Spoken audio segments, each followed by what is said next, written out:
এবার যে খবরের দিকে নজর রাখবো, হাঁসখালি ধর্ষণে 20 বছর পর জেল এবং হাঁসখালিতে নাবালিকা ধর্ষণে সাজা ঘোষণা, 20 বছরের জেল ও জরিমানার নির্দেশ। 2022-এ নাবালিকাকে জিমে ডেকে ধর্ষণ, দোষী দেবাশিস বিশ্বাসের 20 বছরের জেল ও 10,000 টাকা জরিমানারও নির্দেশ।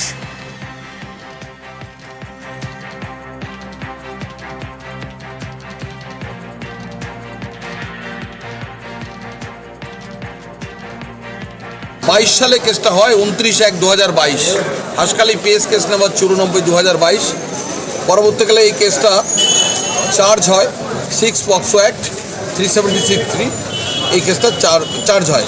অ্যাকুজড হচ্ছে দেবাশিস বিশ্বাস। 10 জন সাক্ষীর সাক্ষ্য গ্রহণ অন্তে লন্ডনের এডিজে কোর্ট বিং স্যাটিসফাইড গতকালকে এই দেবাশিস বিশ্বাসকে দোষী সাব্যস্ত করেছে। আজকে তার সেন্টেন্স হিয়ারিং হয়েছে এবং তাকে 20 বছর সাজা এবং 10,000 টাকা জরিমানা করেছে।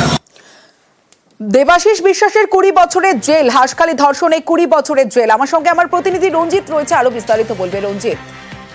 দেখো, 2022 সালের ঘটনা, 2022 সালে 29 জানুয়ারির ঘটনা। সেদিন দেবাশিস বিশ্বাস যে অভিযুক্ত, তার যেটি জিমখানা ছিল, সেই জিমখানাতে এক নাবালিকাকে ডেকে নিয়ে যায়, সেখানেই তাকে ধর্ষণ করার অভিযোগ ওঠে। এরপরে বেশি জানাজানি হলে থানাকে অভিযোগের বিরুদ্ধে অভিযোগ জানানো হয়, পুলিশ তদন্ত করে তাকে গ্রেফতার করেছিল এবং তারপরে তাকে পক্সো ধারার মামলা রুজু করে পুলিশ।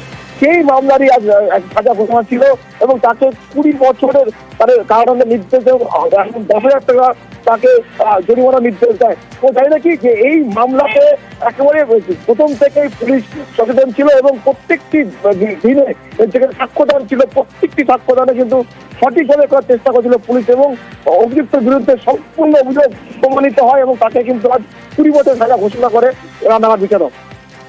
বেশ রঞ্জিত।